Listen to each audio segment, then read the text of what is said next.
سروش ملک پور.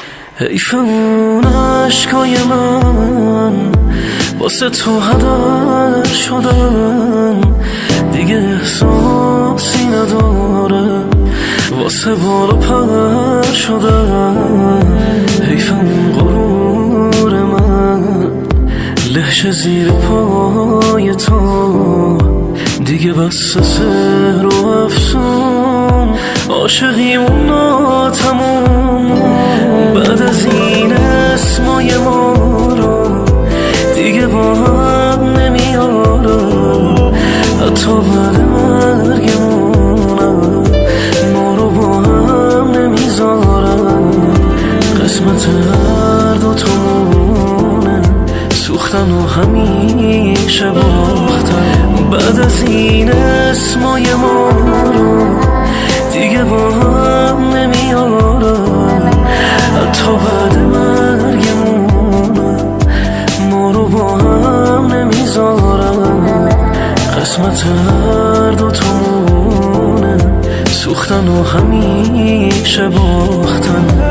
رسم این زمان اینه نشه سرنوشت و ساختن.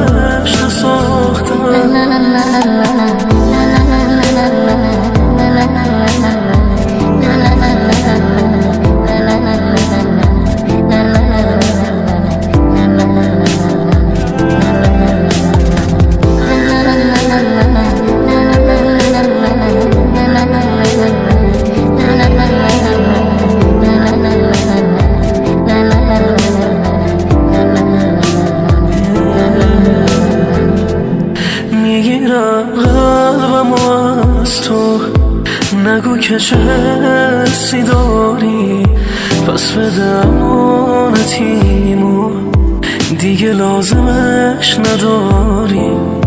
نمیشم اسیر جادوت، برو بازیمون تمومه دیگه بسته سحر و افسون عاشقیمون ناتموم. بعد از این اسمای ما رو دیگه با هم نمیارم، حتی بعد مرگمونم ما رو با هم نمیذارم. قسمت هر دوتامونه سوختن و همیشه باختن.